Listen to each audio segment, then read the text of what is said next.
step down into darkness, open my eyes, let me see beauty that made this heart adore you, hope of a life spent with you, light of the world, you step down into darkness, open my eyes, let me see beauty that made this heart adore you, hope of a life spent with you. Here I am to worship, here I am to bow down, here I am to say that you're my God, you're altogether lovely, altogether worthy, altogether wonderful to me.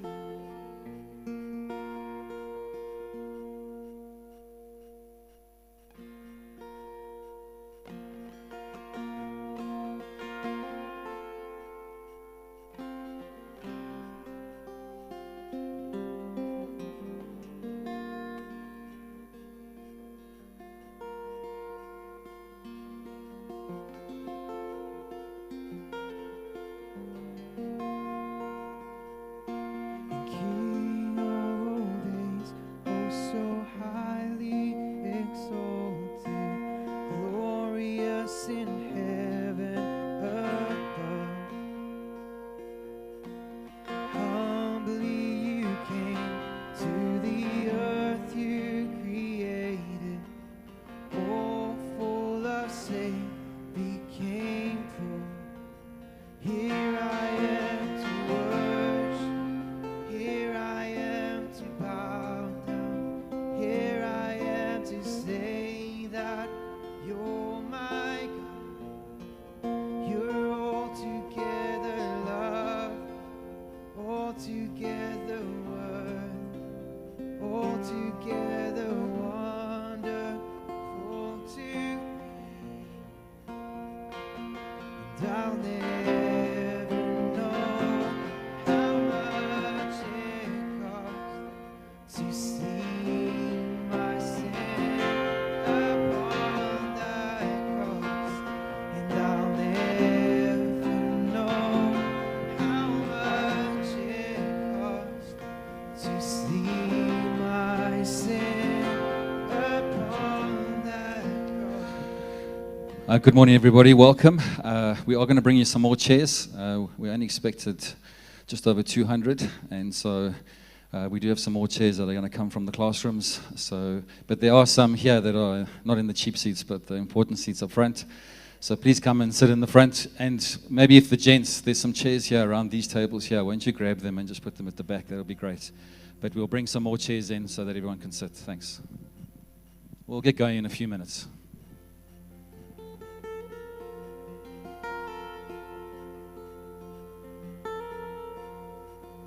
In Christ alone, my hope is found. He is my life, my strength, my song. This cornerstone, this solid ground, firm through the fiercest drought and storm. What heights of love, what depths of peace, when fears are still, when striving cease, my comforter, my all in all. Here in the love of Christ I stand. Oh,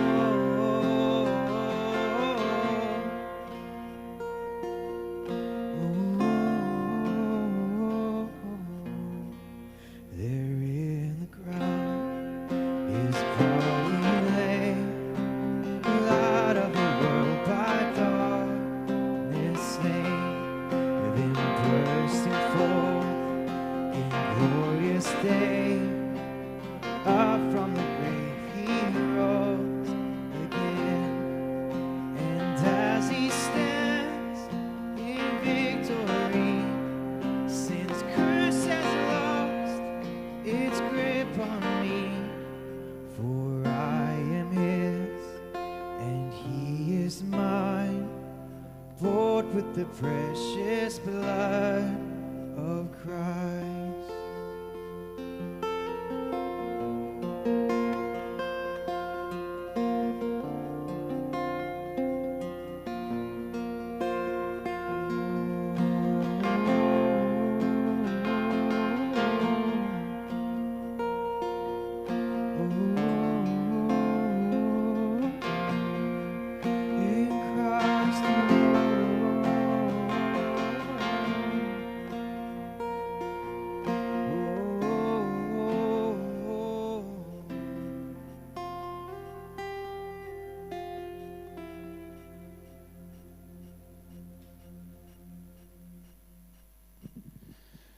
Yeah, so again, welcome to Trevor Rogers Memorial. There are some more chairs coming through. And so on behalf of the Rogers family, Moira, Langton, Keegan, Patrick, thank you for coming out and to celebrate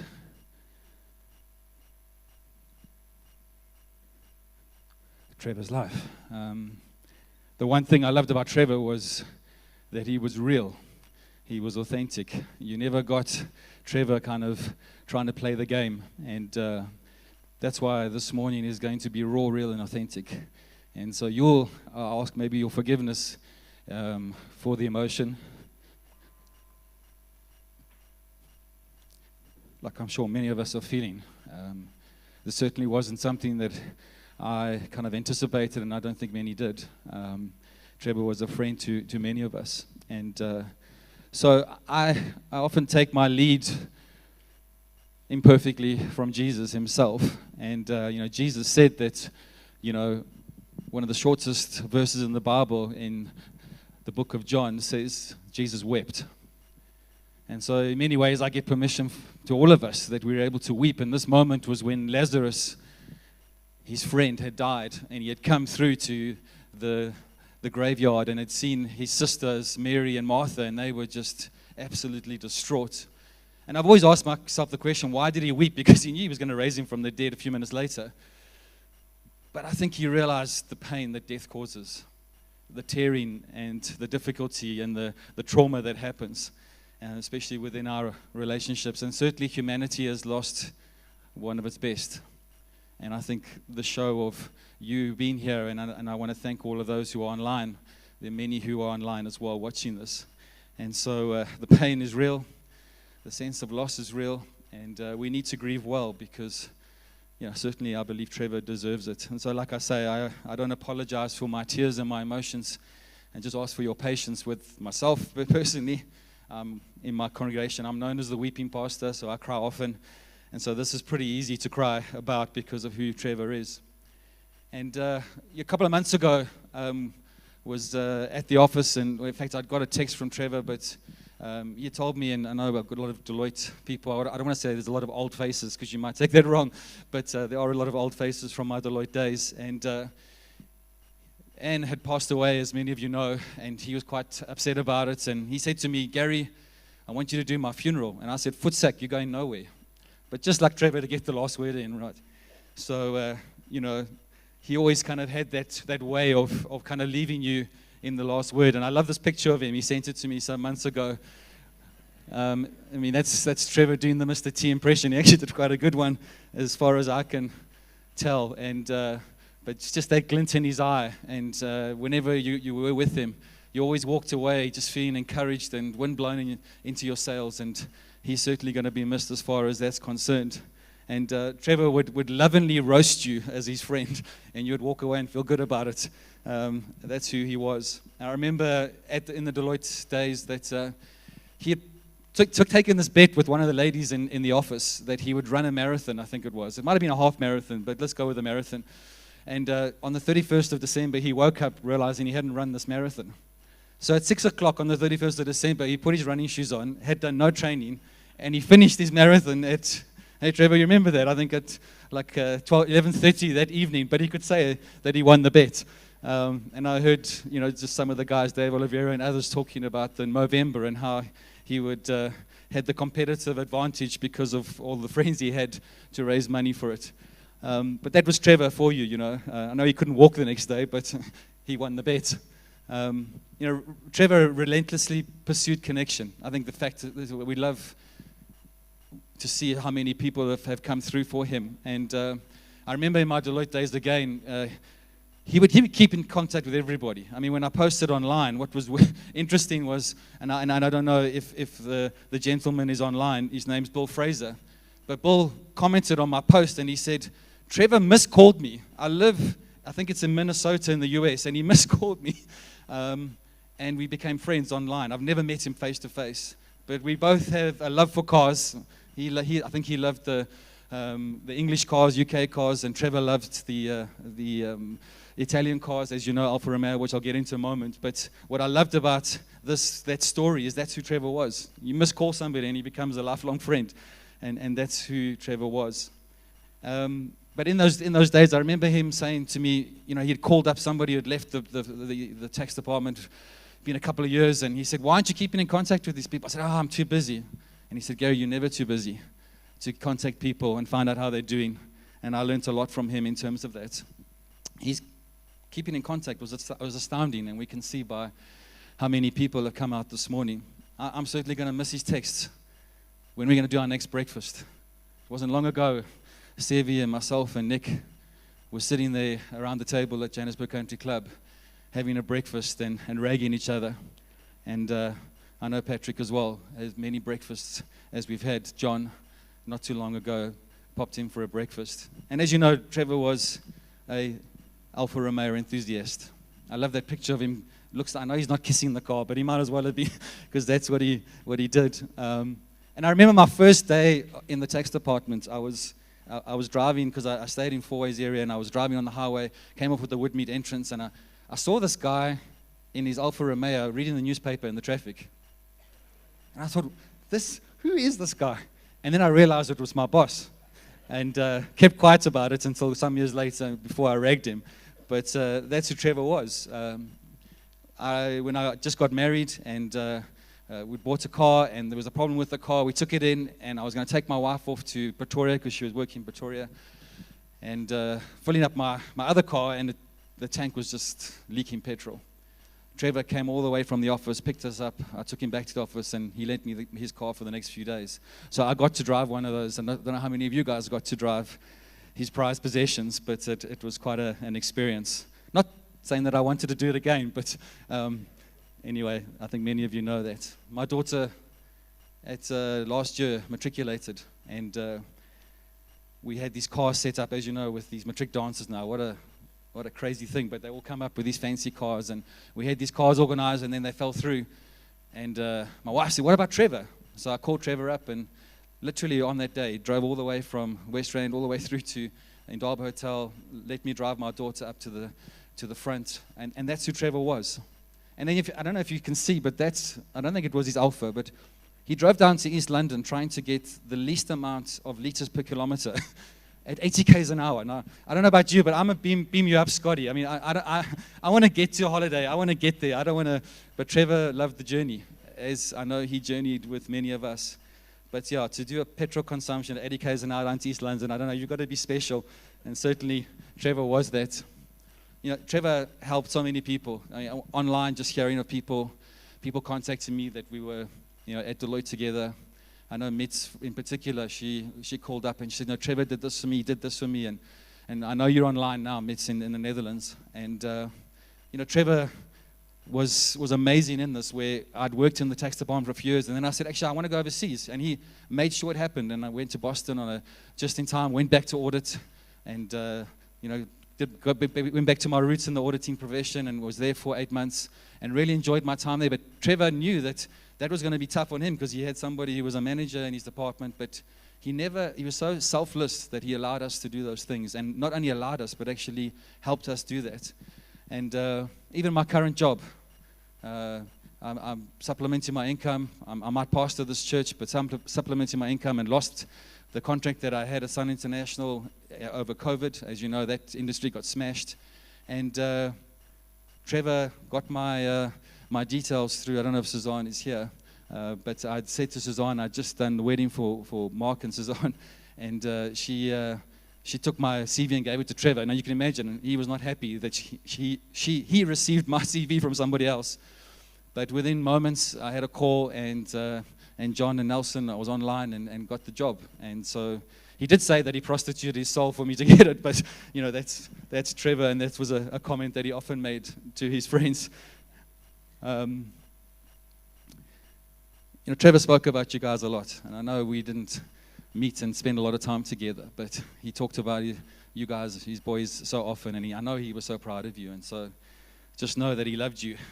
And as somebody who may not have known you personally, he talked about you guys a lot. And Trevor was far from perfect, and he'd be the first one if he was here to say so. And he wasn't all things to all people, we know that. But he certainly was a lot to many of us.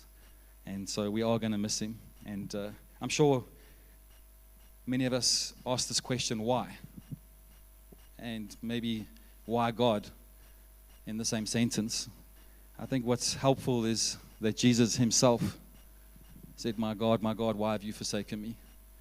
And so the word why and God are often found in the same sentence. And Jesus, again, as much as he gives me permission and you permission to grieve the loss of Trevor, he also gives us permission to ask the why. There's often a bigger question, though, to the why. There's something behind that, because Jesus was saying, Father, why have you abandoned me? If you go to Mark chapter 4, you'll see the disciples are in a storm, and they say, Jesus, don't you care? Why don't you care? Mary and Martha, the story I spoke of just now, in John chapter 11, they say, why weren't you here? Because if you were here, this would not have happened. And I'm sure there's many of us sitting here. Certainly I'm sitting here, and I got the text from John Hawksley and then a call from Nelson saying this is what's happened. And at first, and even speaking with Patrick, was like, when I got the message, it was like, no, someone's just playing a practical joke.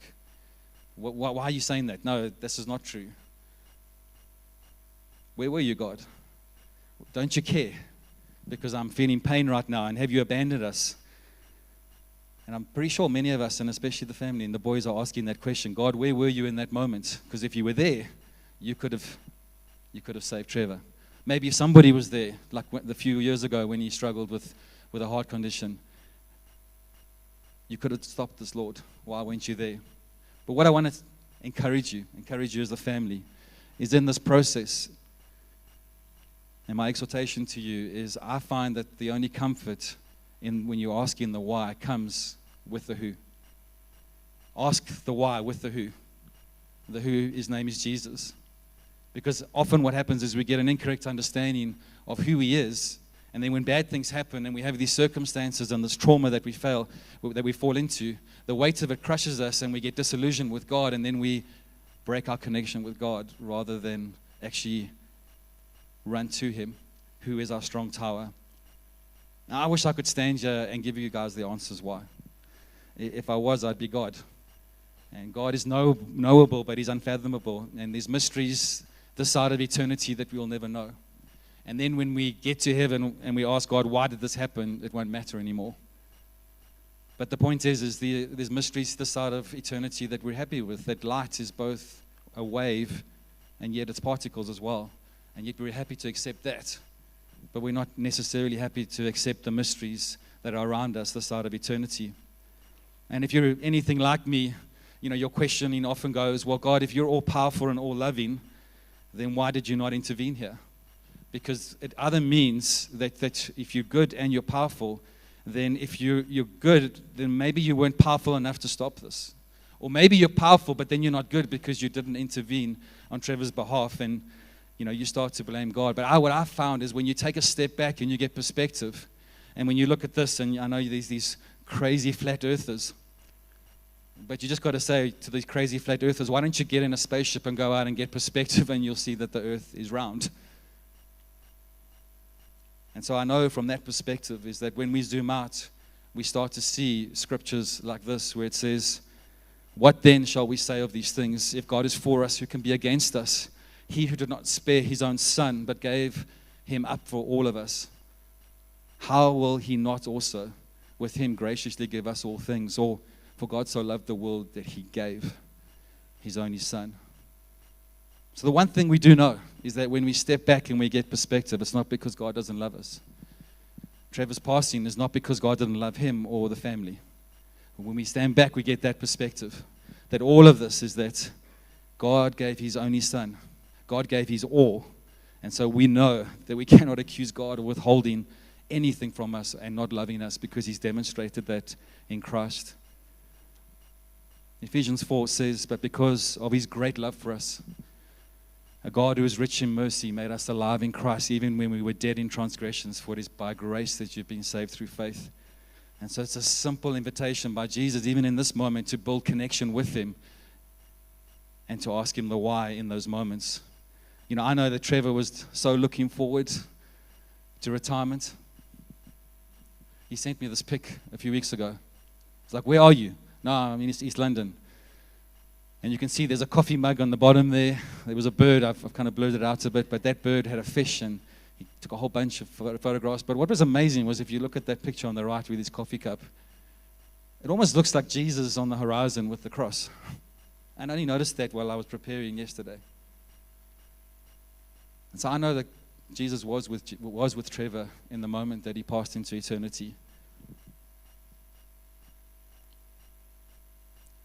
And this is going to sound macabre, and it's going to sound a bit masochistic, but it's not. It's just recently I learned that the imagery of a skull, it wasn't a pirate that kind of put it together. It wasn't the Goths. It wasn't the punk rockers. It was actually the monastic monks. And what they would do is they would place a skull on their table. And you'll see that these are all pictures, paintings, drawings of monks in those days, where they would sit and they would pray, and they would have a skull, generally the Bible, and a candle in order to read the scriptures, etc. But it was always weird why there's always a skull. Look how many of them are there. And the reason for that, and it's going to sound quite weird, is that skull wasn't a plaster cast or some kind of plastic thing made in China. This was a predecessor's skull. An older monk who had passed away. I don't want to go into how they got that skull the way they did, but that was the skull of somebody that they were mentored by, or somebody older than them that they aspired to. But what they did was, this wasn't to be kind of a morbid thing. This was really to say, oh, you need a good therapist type moment. This was about the fact that life is fleeting, and in a moment it can be taken. And yet when we understand and come to grips with how our own mortality, what we understand is that we can be joyfully present in the middle of life and not fret with the trivial things that often take our gaze off each other and ultimately off God. Now, I'm going to miss Trevor, but his passing has been a wake-up call for me to celebrate the small things in life, to celebrate the big things too, not to waste my life on trivial things, to pursue connection with God first and foremost, but also to pursue connection with my family, with my wife, and with my kids, with my friends, as Trevor did. Because you know, it's the only thing that we take into eternity is our relationships. Maura, Langton, Patrick, Keegan, I want to exhort you, grieve well. Trevor's worth grieving over. But as you ask your why, do it with God. Do it with the who. Because He's the only one that will bring resurrection out of death. Now, let me leave you with this last scripture. Blessed be the God and Father of our Lord Jesus Christ, the Father of mercies and the God of all comfort, who comforts us in all our affliction, so that we may be able to comfort those who are in need of affliction, or in any affliction, with the comfort with which we ourselves are comforted by God. So I want to encourage you. I found comfort in taking this to God. I was away.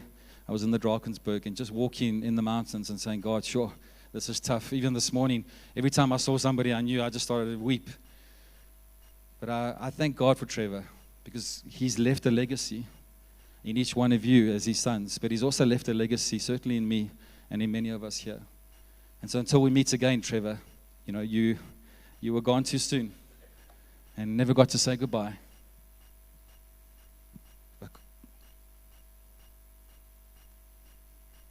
But goodbye until we meet again.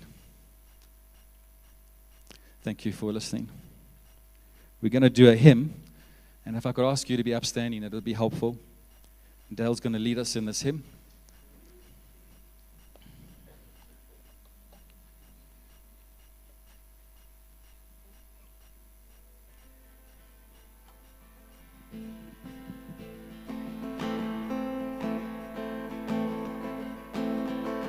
God's Spirit is in my heart.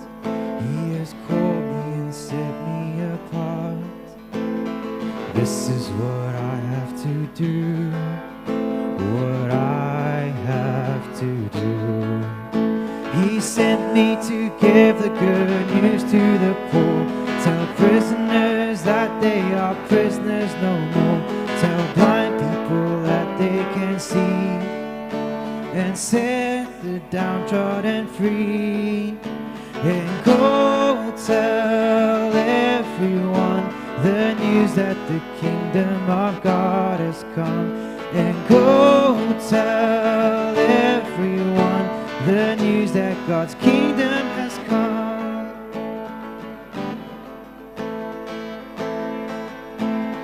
Just as the Father sent me, so I'm sending you out to be my witness throughout the world, the whole of the world.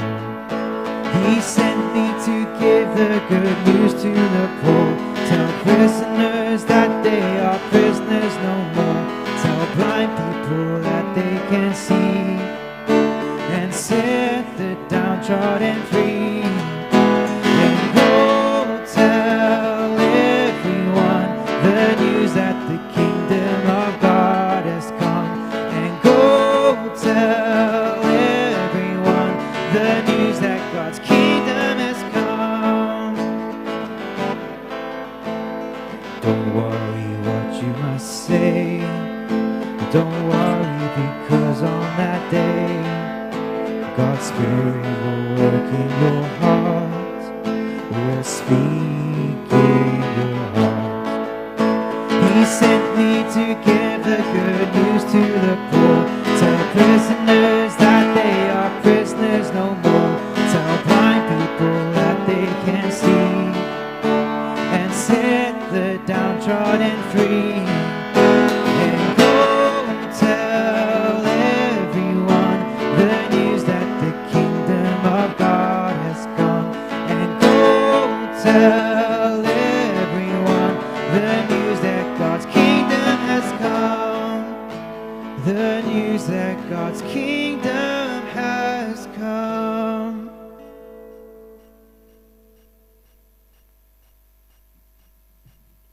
Thank you. Can you take your seats?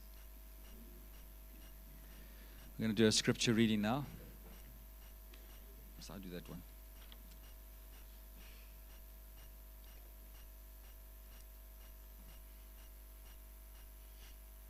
So this was Trevor's favorite text.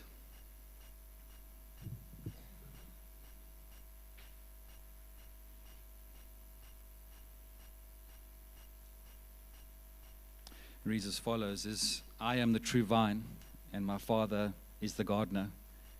He cuts off every branch in me that bears no fruit, while every branch that does bear fruit he prunes so that it will be more fruitful. You are already clean because of the word I have spoken to you. Remain in me as I also remain in you. No branch can bear fruit by itself. It must remain in the vine. Neither can you bear fruit unless you remain in me.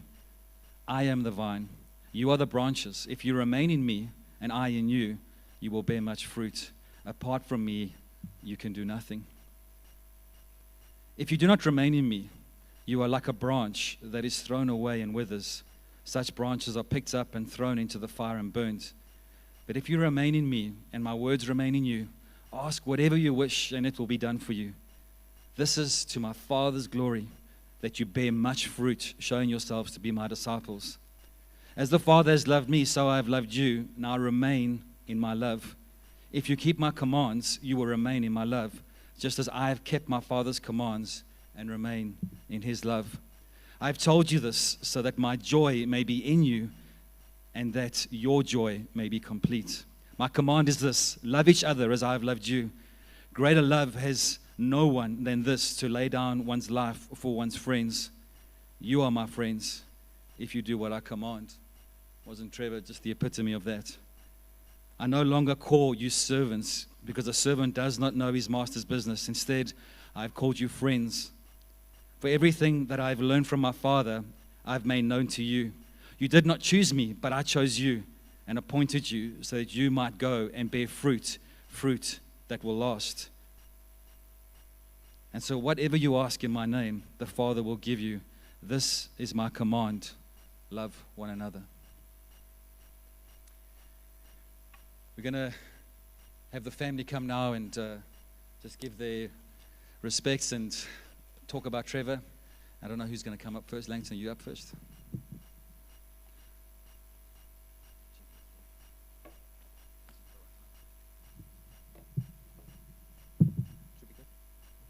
Thank you. Good morning, everyone.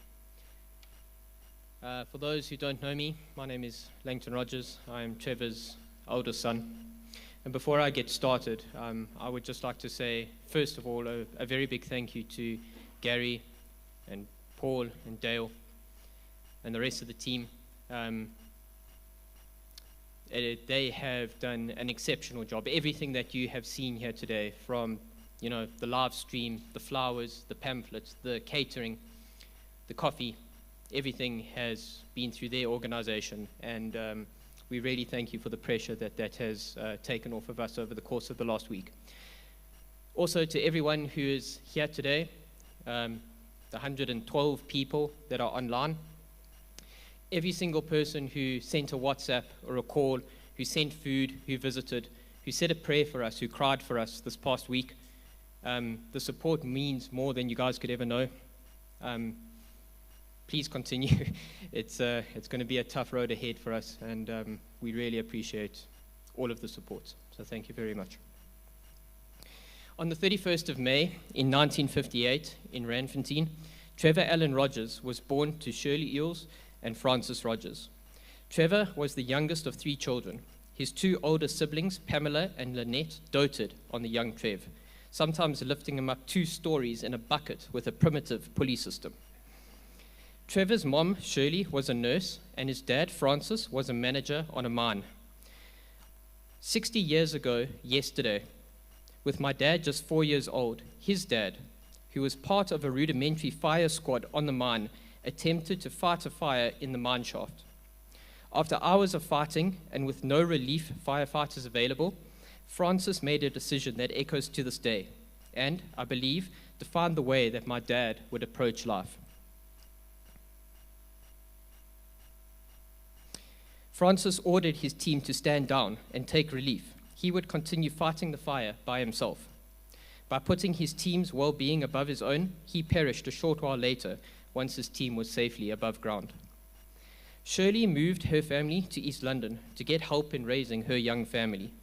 Her mom moved in and formed a unique and special bond with the young Trevor. In 1968, Shirley remarried and relocated to the Transvaal.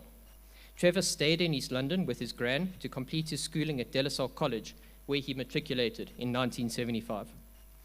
During his school years, Trevor formed a lifelong friendship with Peter Shaw, but I'll let Peter tell you all about that a little bit later. In 1976, Trevor was off to the Air Force for 18 months on his national conscription, where he would meet his future brother-in-law Stephen and his good friend Paul. Trevor enrolled in his accounting degree at Wits in 1978, graduating in 1982. However, for much of this time, he was actually cycling around South Africa, from Beitbridge to Cape Town, and from East London to Cape Town with his friends, Paul and Ron. Trevor joined Deloitte permanently in 1983 in a stint that would span 30 years, and it would prove to be a place that would play a pivotal role in his life. In 1979, my dad met my mom, Moira O'Donoghue, in the streets of Hillbrow, which is still such a strange sentence for me to say. Courting and dating for 5 years followed before my mom and dad tied the knot in her hometown of Rustenburg in 1984. The couple enjoyed 6 years of relative peace and quiet before yours truly came along in 1990. 2 years later, Keegan arrived on the scene, and Pat a further 6 years later to complete the Rogers four-ball. Our dad was everything to us, and I think we were everything to him. I'm honored to know that I was loved by him in the same way as I now love my son. When we told him that Chantal and I were going to have a baby, he asked me if I was nervous to become a dad. And I think my response may have touched him a bit when I said, "Dad, why would I be nervous? I learned from the best." After 30 incredible career-defining years at Deloitte, my dad decided it was time for a change. And in 2012, he joined Massmart, where he worked as happily and as successfully as I'd ever seen him until his passing. I truly believe that he found a family at Deloitte and a home, peace, and contentment at Massmart. In 2015, my dad bought what was to be his retirement house in Ganubi, although it quickly became the Rogers family home. Trevor lost his mom in early 2017, a loss that shook him to his core, but from which he recovered to help his family navigate the tricky waters of obtaining degrees, starting careers, buying houses, getting engaged, getting married, and having kids. In 2020, Aaron, his grandson, his heartstring, was born to my wife Chantal and I. Aaron brought out a different side of my dad, playful, carefree, funny, and relaxed.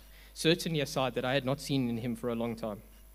I'm forever thankful that my dad got to experience that joy before he passed, and will be forever thankful to my dad and to my mom for all they did for Chantal and I to live the life with Aaron that we do now, and the life that we will live with our little one who's coming in December. My dad leaves behind his wife Moira, myself and my 2 brothers, his 2 sisters and his grandson, but he also leaves behind a legacy. And it's that legacy that I would like to talk about now. My dad and I didn't have a relationship that was built on deep, meaningful conversations. Sure, we were close, but our relationship was built off of him beating me in chess. I never beat him, not in a single game, not once.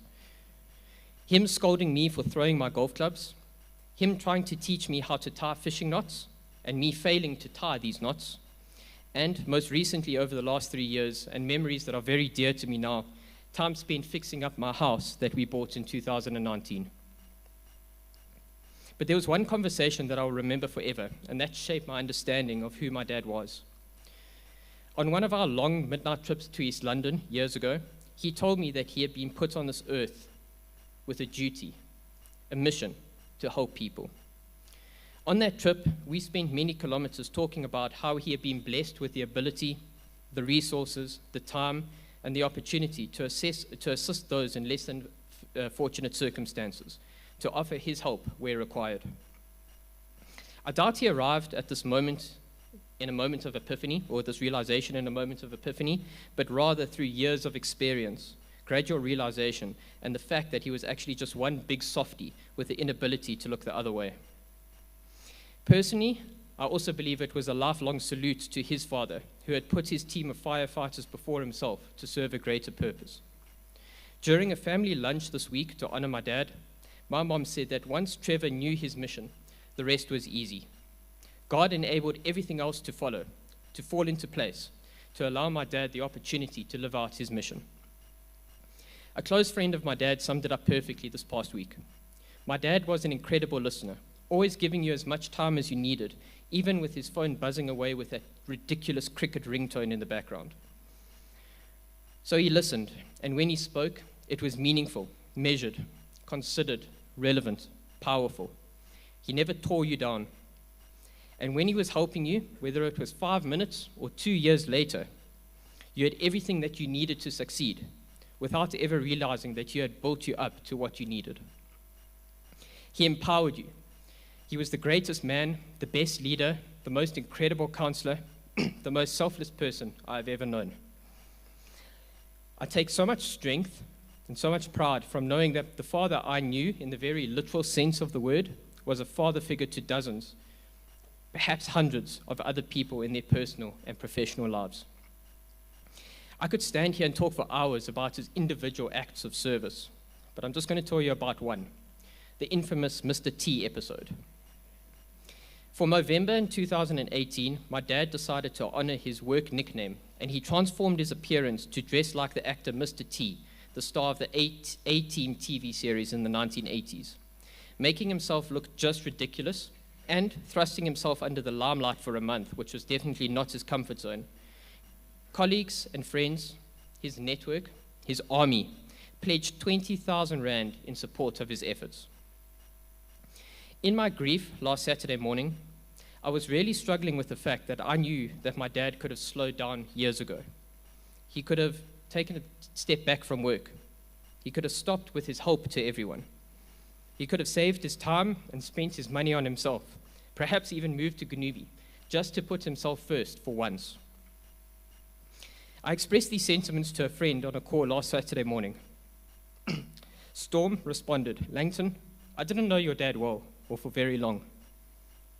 But do you think he would go back and decide differently, decide to stop?" My answer was immediate, no, because he would see that as giving up on his mission, on his purpose. I'm immensely proud of how high he has set this bar for us to emulate. And although he would argue that he didn't do nearly enough, the lives that he has transformed are present today or are streaming in and serve as evidence to his mission accomplished. People tell me that I'm very much like my dad in the way that I speak, the way that I think, the way that I bottle up my feelings, the way that I get emotional. Perhaps the only thing I didn't get from my dad was his stubbornness. You guys are laughing too hard at that. But if you're comparing me to my dad, I don't think you can pay me a higher compliment. R.M. Drake wrote, "The right people will find you. They will speak to you differently. They will inspire you and they will motivate you. They will help you heal and they will help you learn new things about yourself. They will make you feel at home. You will know who they are." My dad was one of these people in my life, and I thank God that he blessed us with such a person as a friend, a mentor, a grandfather, a father, and a husband. One part of the quote says, "You don't have to worry about these people saying goodbye." And we don't, because my dad left us with a legacy to honor him, service to others. If you're looking for a way to honor my dad, whenever you find the opportunity to help someone, put them first. Serve them. Do it first in his honor and continue to do so until it becomes your nature as it was his. Thank you, Dad, for everything. We'll make you proud.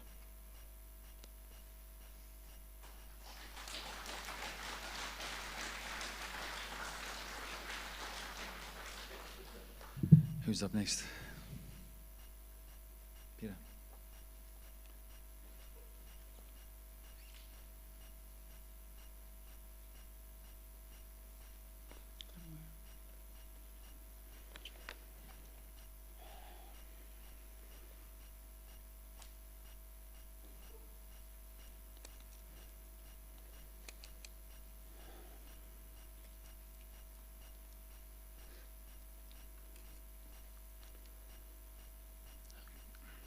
Good morning, everyone.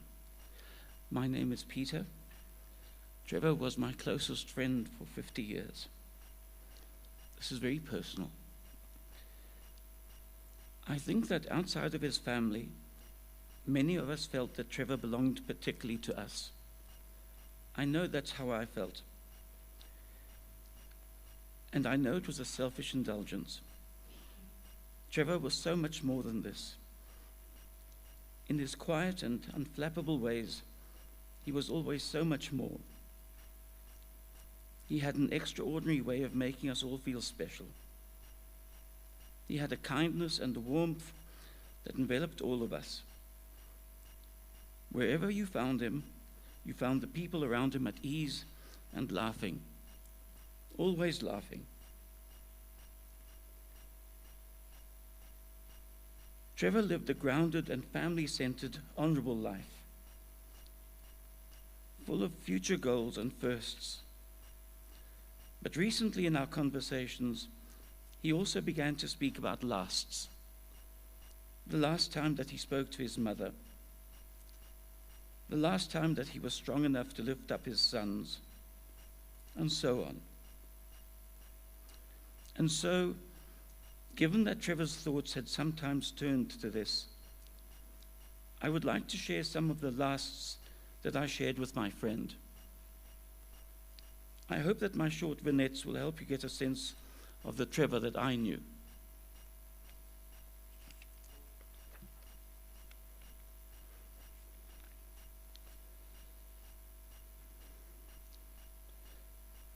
The last time that Trevor came to his Ganubi home was in July last month. He came to recharge his life and to consolidate a big report he was working on. We saw each other frequently. Trevor would come over to Beacon Bay, or I would drive to his home, and most evenings we had supper together. The last project we worked on 3 weeks ago was his driveway gate. The wheel bearings had collapsed, and Trevor wanted to replace them.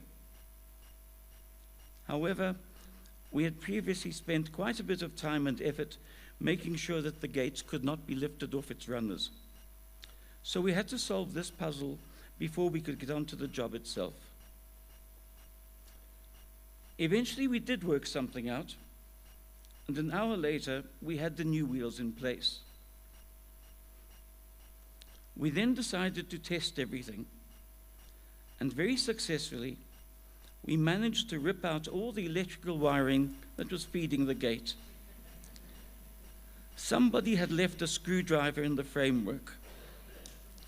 As the gate rolled back, it picked up the screwdriver and tore out the electrical wires. And so there we were, the gate silent, unmoving, and disemboweled. The screwdriver bent into a sarcastic grin, and the two of us looking at each other. I knew it was Trevor's fault, and he knew it was mine. And so we just looked at each other for some time. And then we agreed that the original contractor who had installed the gate had done a shoddy job. And we got stuck in and fixed the mess that we had created.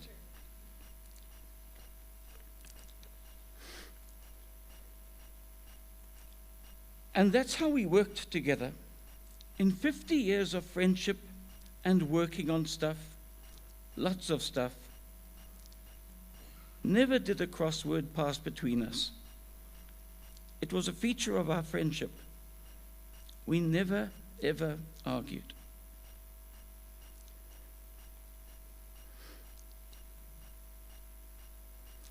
The last time that Trevor came into my home was during his July trip to East London. I was at home drilling something outside.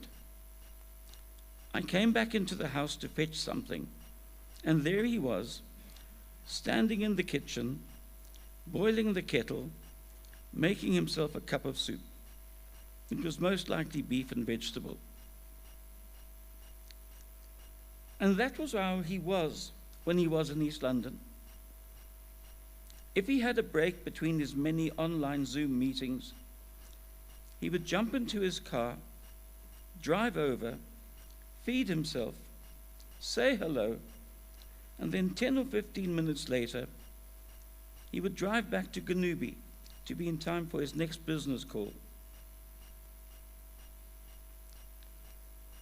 The last time that I saw Trevor was at his Ganubi house, and it was on the day before he went back to Johannesburg. While Trevor was working, Gabriel and I took a kite to the beach and played around in the wind. When we returned, Trevor and I spoke about the patio that he wanted to build for his family.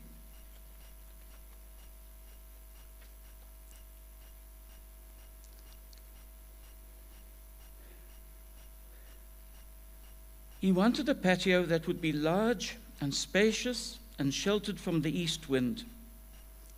Trevor wanted it to have high ceilings and to be filled with light. Above all, he wanted the patio to become a central feature of his Ganubi home, a warm, welcoming, and bonding place for his growing family. He was so proud of his family, and he was so excited about this future project. Later that day, Gabriel and I helped Trevor to pack his car for his trip back to Johannesburg, and we said our goodbyes. As I drove off, he shouted through the car window that he would see me again in a few weeks' time. I did not know then that that would be the last time I did not know then that this would be the last time that I would see my friend. And that brings me to last week, the horrible week. On Tuesday, 9 August, I phoned Trevor to tell him that Jean's lifelong friend had passed away. Jean was beside herself with grief. A few moments later, at 12:20, Trevor sent Jean a message. It was the last message that we would ever receive from him.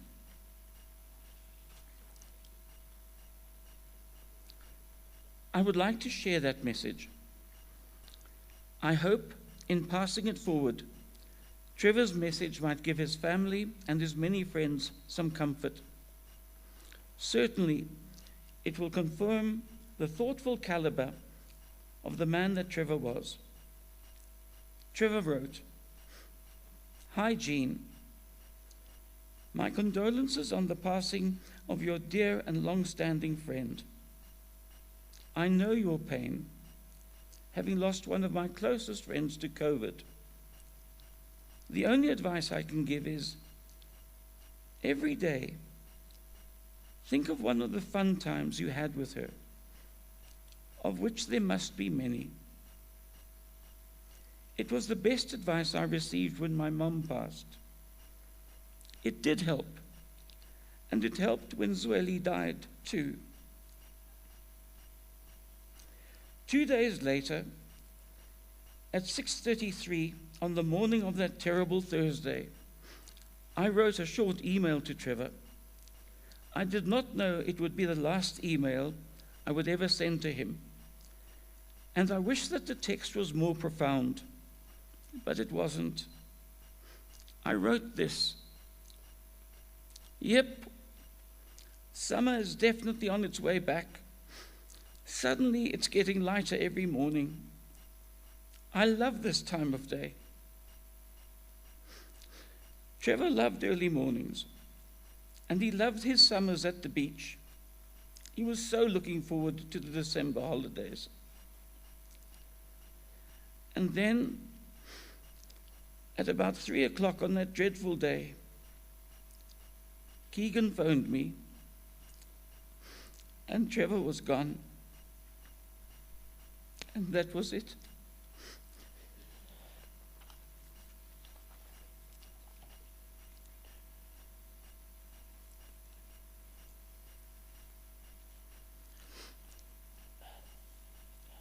Moira and family, like everyone else who is here, my family is absolutely heartbroken by what has happened. And we think about all of you all the time. We are grateful for knowing you. We have had the privilege of watching your family grow and seeing your upstanding sons forming caring and I have to say this again. We have had the privilege of watching your family grow and seeing your upstanding sons forming caring and respectful relationships with wonderful young ladies. For many of us, Trevor has been a mentor and a confidant, a source of strength and a moral compass. Throughout his life, he remained a calm and principled person. He always kept in contact with his family and friends. He visited and cared for his relatives, and he was always concerned about their welfare. He always made time to help others. He was the most thoughtful and selfless person I have ever met. He was like a North Star for all of us. I am very proud of the life that my friend has led, and I'm grateful for the privilege of being one of Trevor's friends. With much love from Peter.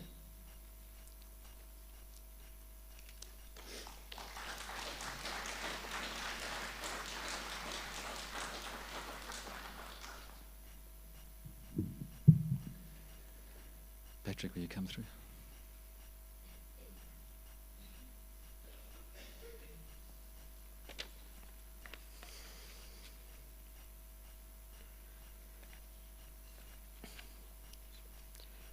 Hi everyone.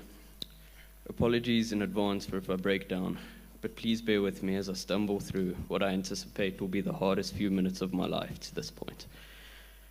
I know that my dad wouldn't have wanted me to cry today, but I hope he'll understand if my emotions get the better of me. For those of you who don't know me, my name is Patrick, Trevor's youngest son. It would be impossible for the people honored enough to speak here today to sum up one incredible life in a few short minutes, but I have no doubt that this process will take place, to at least a small degree, through the nostalgic conversations and moments of reminiscing that will undoubtedly take place for a lifetime to come. In the 9 days since my dad passed, it has become clear to me, something that I've been acutely aware of my entire life. My father was obsessed with helping people. I'm sure this is not the only time that this fact will be mentioned today, and I can assure you that this is not without reason.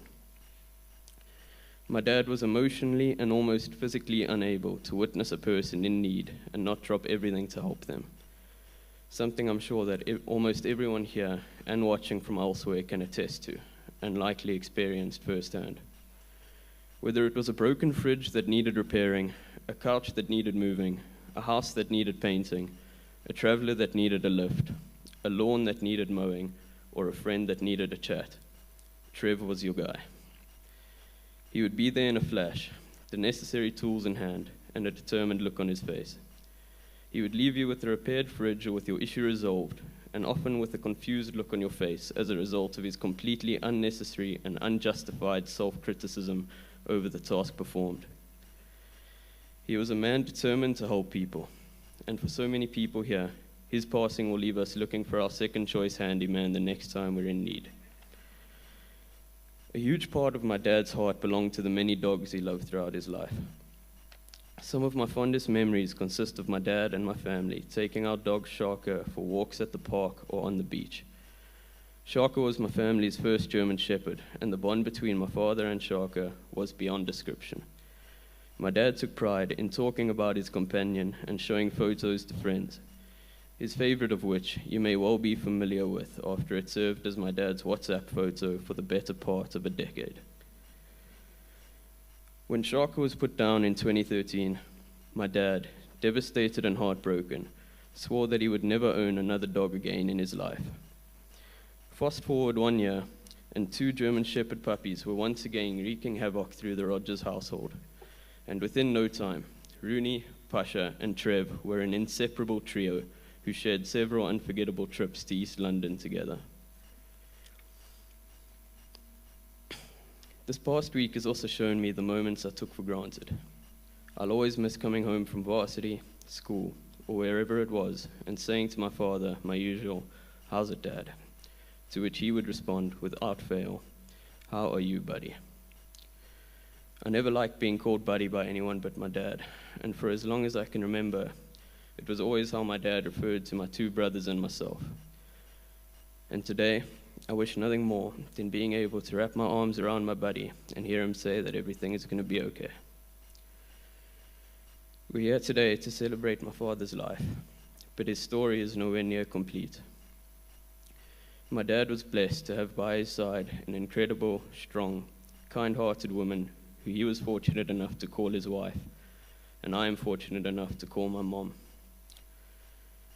Together, these 2 amazing people have provided my brothers and I the wisdom, skills, and life lessons that we will no doubt pass on to our children and children's children for generations. Through this, as well as through the impact he's had and will continue to have on the lives of those around him, I am confident that my dad's story still has plenty of chapters left. As many of you know, my dad was fascinated and mesmerized by a tiny town in the Eastern Cape called Ganubi, a town to which he planned to retire. He was completely captivated and absorbed by the view of the river and the river mouth, and if you are lucky enough, you are likely to have been bombarded by photos of the sunrise that he loved so much. The view he was used to was nothing less than breathtaking, but I have no doubt that he has been blown away by the view of his favorite place from his new home, a view that while on earth he could only have imagined. I wish he could send me a photo on WhatsApp. but it's time for him to sit back and enjoy. Dad, thank you for everything that you have given me and taught me. I can't promise you that I'll be okay today. I can't promise you that I'll be okay tomorrow. But I know that yourself and Mom have taught me everything I need to be okay eventually. So please, enjoy the view. Enjoy it with Granny. Enjoy it with your dad. Enjoy it with Sharka, Rooney, Einstein, and Titch. And rest easy, Dad. No one deserves that the way you do.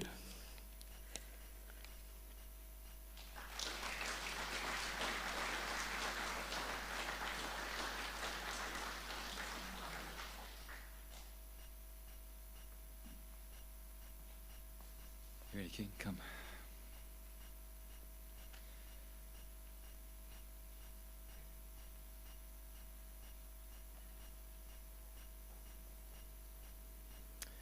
Good morning, everyone. Driving here this morning, I had the thought of what would my dad be thinking? And no question it would be, what on earth is all the fuss about? For those who don't know me, my name is Keegan, and I'm Trevor and Moira's second born. It feels unjust to try and encapsulate my hero's life in such a short time. So whatever I say, please know the gratitude I feel is not limited to the next few minutes. 8.5 months ago, I had the privilege of speaking at my wedding with my dad not even 1 meter to my right-hand side, stalkishly and not as skillfully as he would claim, capturing every moment on his phone. Today's gathering holds a different emotion, so I hope you can forgive me if emotion takes over. I'm probably the most blessed middle child on the planet to have an incredible brother on either side of me, guided by a caring and an incredible mother. But what made it more special was the man that I could always call about my burst geyser, when I hit a pothole too hard, for life advice, for life guidance, or even just to vent after I 3-putted on 18. No question, Trevor would stop what he was doing to endure my conversation. For those of you who knew him, I feel there were 3 things that formed part of his identity.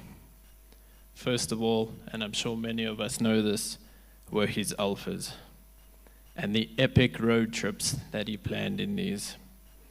These were planned with Formula One style precision and more accuracy than a Swiss watch. Time of departure, time of arrival, average speed, average fuel consumption, and everything in between. We would hear of these for months in advance, and true to form, 30 minutes after departing 5 minutes early, we would get a picture of a broken down Alpha not too far from Joburg. Metaphorical to his life, he made a plan and would get things going again. We were then spoilt and filled with envy of the scenery and places he would end up seeing. We would not hear of the end of the completed trip until the planning of the next begun. Secondly, and to be fair, these were more successful, were his fishing trips. He spoke of excitement of doing something local to his beloved Transkei, where he shares memories of trips with Rob Scorgie, Dave Kennedy, Kevin Foster, and so many others, including his boys and his beloved wife. We would spend time on the river, on the rocks, and on our boats, with my dad being our ghillie, without a single complaint, but rather the enjoyment of us sharing in his passion. The trip he spoke so fondly of was the most recent one to Madagascar with his beloved friend, Kevin Foster, where the fishing was unbelievable. And lastly, many can relate to this, was his appalling and illegible handwriting. his former secretary, Auntie Olive, to me, and Speckle to him, gave me the best advice to approach this. Read one, guess one, skip one. Unfortunately, I never mastered this. Even Google Translate was no help. But fortunately, for my and my wife's wedding card, we promptly received a WhatsApp message of what he had written in the card for us to make sense of what he had put down in pen and paper. This line some have heard before. From the block at Wavecrest to the Empire State Building, well, the second floor for me, and all the golf courses in between, these are the memories I'll treasure forever.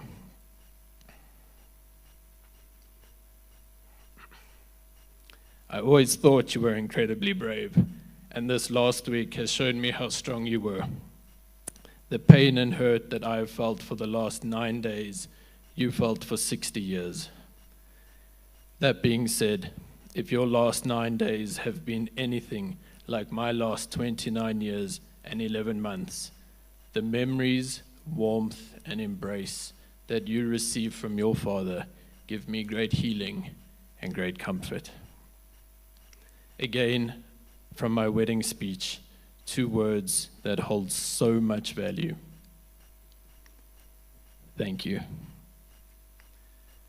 I didn't follow the traditional Rogers male role in terms of career, and when discussing this with my dad one day, he sat me down and said, "The one thing you chase in life is connection with those closest to you and those who mean something to you."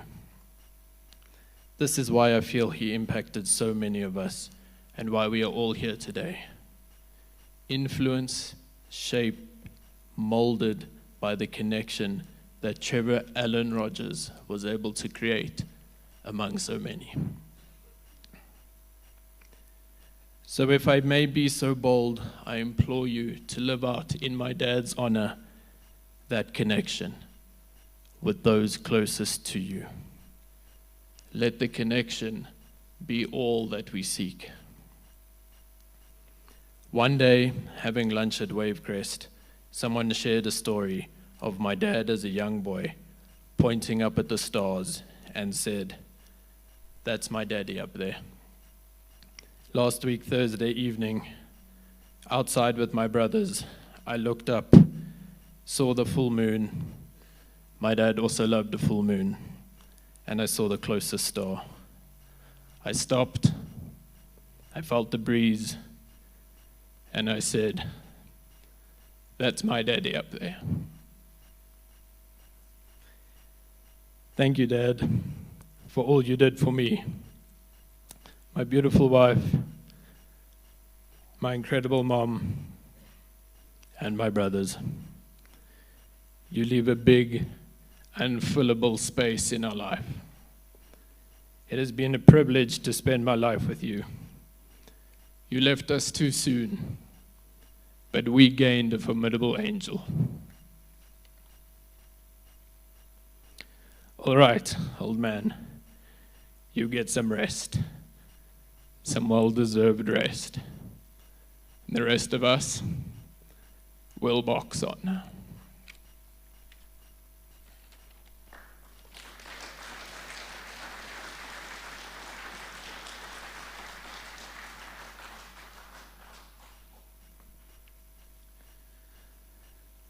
Yeah, 4 of the most amazing tributes I've ever heard, so well done to all of you, and certainly deserving for Trevor.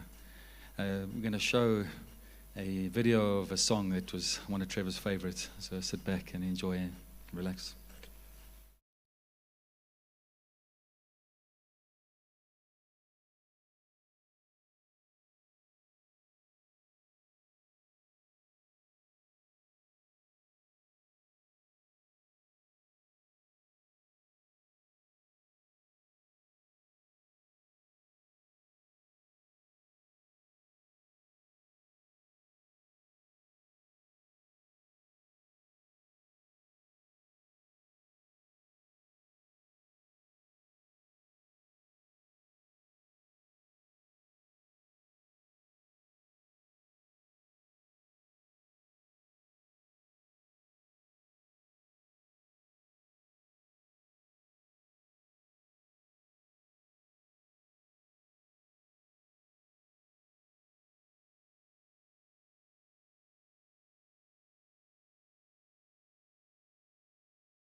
can see why that was one of Trevor's favorites.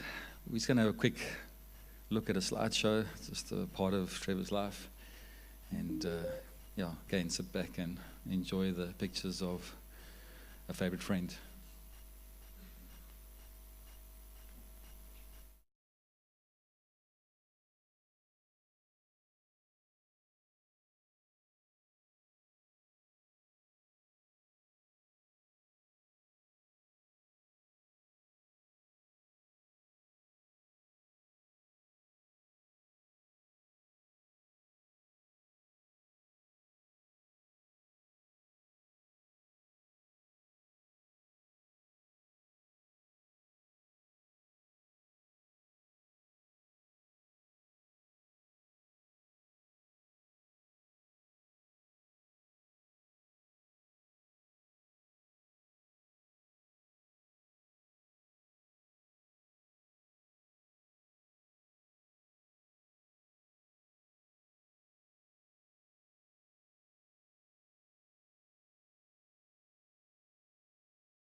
Yeah, so to end off, we're just going to do 10,000 reasons, and then we'll close up. Donadel, if you can come through. So won't you stand, please? Just while Dale's coming up, I'll start to land, and I'll take a leaf out of Peter's book and read the last text I got from Trevor. He was last month and part of the MassMart transformation, and anybody who's part of MassMart knows that we're on Zoom literally 24/7 with our mates in Walmart in the States. And he says, I will be, it was a meeting that I'd arranged, and he says, I will be on another call as well at 3 p.m. So please SMS me if I need to contribute. I will join your call by phone, Yammer. So I put a thumbs up for that. And then what happened was in the meeting, I said, look, Trevor's on another call. He'll contribute if he needs to. So he says, you weren't supposed to expose me, you dork. Next breakfast is on you. So I said, I read it wrong. I apologize. But I thought you were on a call and would join on your phone when you were finished. Maybe you should be more specific next time. He says, but yes, the next breakfast is on me. When? Question mark. And as typical as Trevor says, I will accept all the blame. So until we have that breakfast, Trev, until next time, we love you, we're going to miss you, and thank you for your fingerprints that you've left on our lives.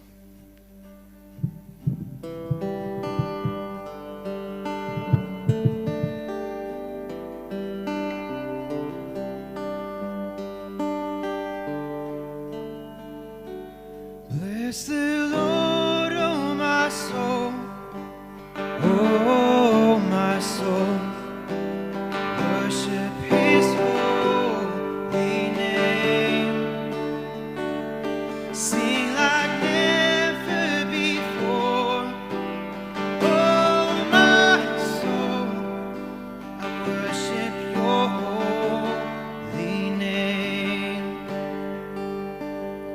The sun comes up, it's a new day dawning. It's time to sing Your song again. Whatever may pass and whatever lies before me,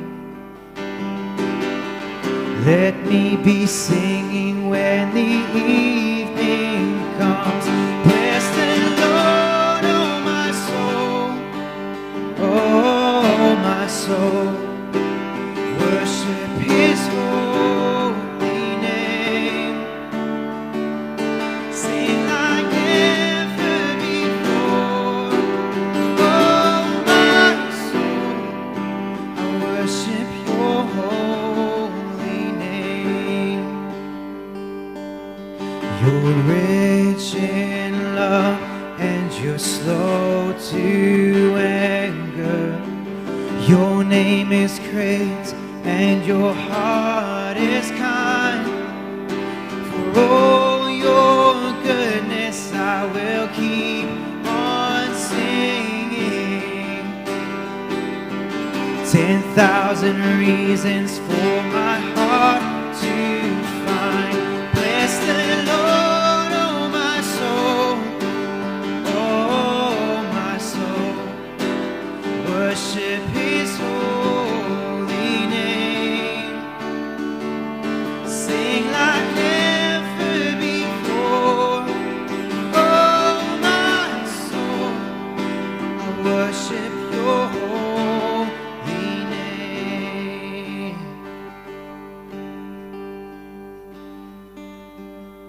And on that day when my strength is failing, the end draws near and my time has come, still my soul will sing Your praise unending. 10,000 years and then forevermore. Bless the Lord, oh my soul, oh my soul, worship His holy name, sing like never before,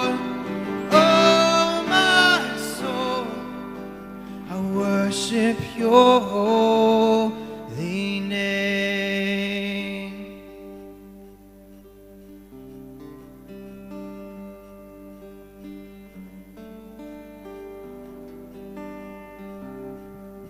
On behalf of the family, from Moira, Langton, Keegan, and Patrick, got it in order this time. Thank you so much for coming out and just honoring and celebrating Trevor Rogers. As I said, he's certainly going to be missed. Please, won't you linger longer? Catch up. I know there's a lot of old and older faces around that we can catch up with. And just a personal note to the family, thank you so much for the immense privilege of doing this memorial for Trevor. I count it as an absolute honor. So thank you, everybody. Have an amazing day ahead and week ahead. Thank you.